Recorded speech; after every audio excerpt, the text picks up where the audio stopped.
चल करके आई हैं आपकी समस्याओं को सुनने के लिए। संगठन की तरफ से जो समय निर्धारित किया गया था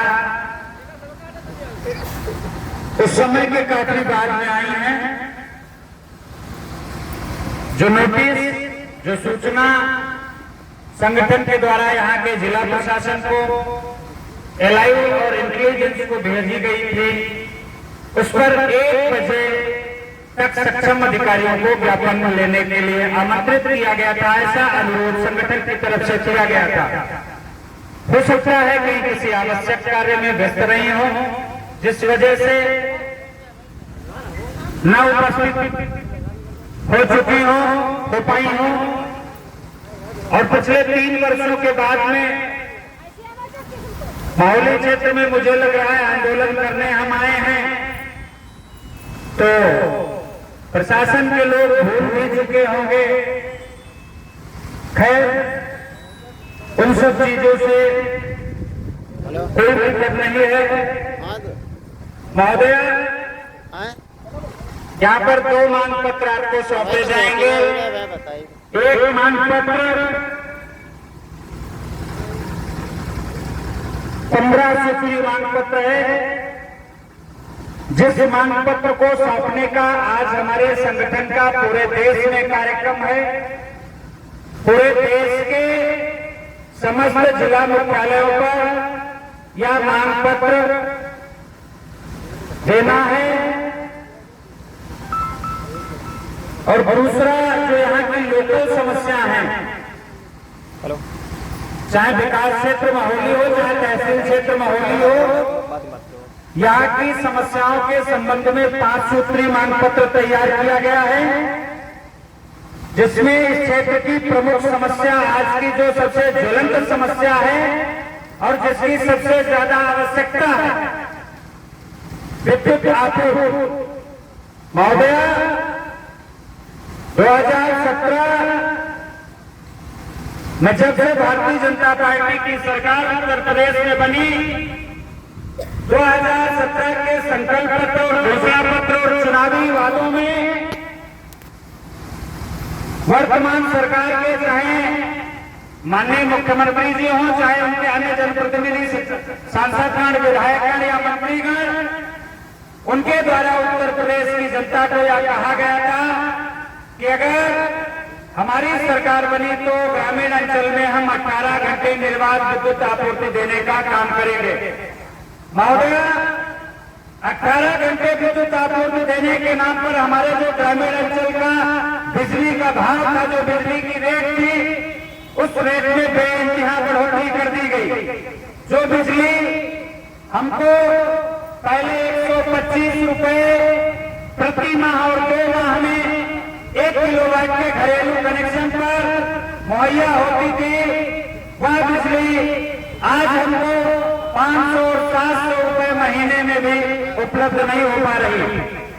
महोदय, 18 घंटे बिजली देने का जो वादा था, मैं समझता हूं बिजली की अगर सबसे ज्यादा आवश्यकता होती है, चाहे घर के बुजुर्गों, महिलाओं और बच्चों के जीवन यापन के लिए, या घरों में रखे हमारे इलेक्ट्रॉनिक उपकरणों को चलाने के लिए, या खेतों में सिंचाई व्यवस्था को सुनिश्चित कराने के लिए, सबसे ज्यादा बिजली की आवश्यकता मई, जून, जुलाई के महीनों में होती है। महोदय, इस समय यहाँ के जो 56 गांव हैं, मोड़ा, हुसा, फीडर और विद्युत उपकेंद्र कईमा के, यहाँ पर इन लोगों का कहना है कितने घंटे बिजली आती है आपके यहाँ? कितने घंटे बिजली आती है? घंटों में बताइए, कम ज्यादा नहीं पूछ रहे हैं। 24 घंटे में बताइए, 12 घंटे आती है, 10 घंटे, 8 घंटे, 5 घंटे, कितने घंटे आती है?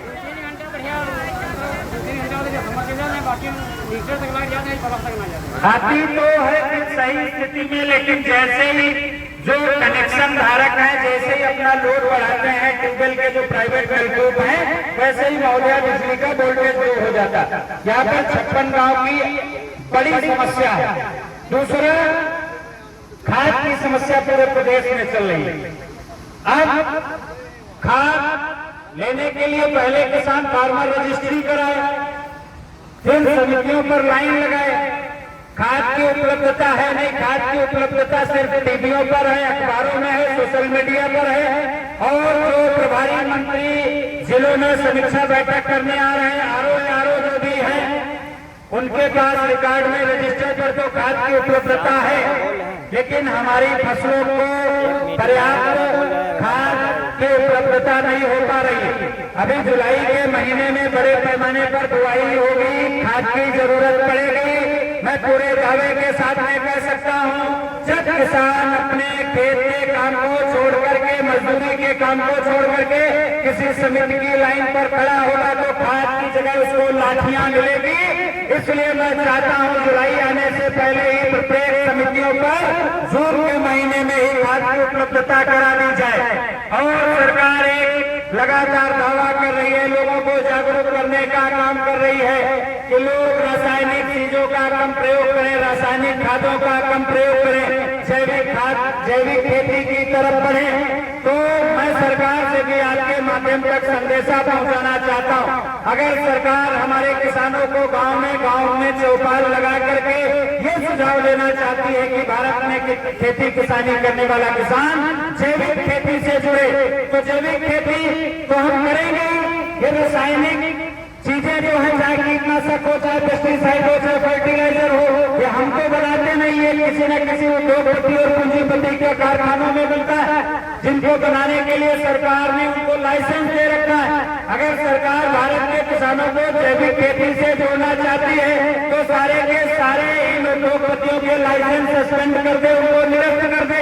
हम खुद जैविक खेती की तरफ चले जाएंगे। जब हमको खाद मिलेगी ही नहीं तो हम मजबूरी में गोबर की खाद डालेंगे, तब हम मजबूरी में अन्य चीजों का प्रयोग करेंगे। लेकिन ये सरकार को भी पता है, सिर्फ जैविक खेती के लिए लोगों को जागरूक और प्रेरित कर रही है। जिस दिन रासायनिक चीजें बंद हो जाएंगी, जिस दिन जैविक खेती की तरफ किसान वापस चला जाएगा, उस दिन हिंदुस्तान के आधे से ज्यादा लोग, ये गगन कबूतर, लाल कबूतर, राजस्थान और बासमती खाने वाले लोग भूख के कारण मौत के मुंह में समा जाएंगे। भारत की आधी आबादी भूख के मुंह में समा जाएगी। जैविक खेती से बड़ा पैसा नहीं पूरा हो पाएगा, जैविक खेती से हमारा उत्पादन उतना नहीं होगा।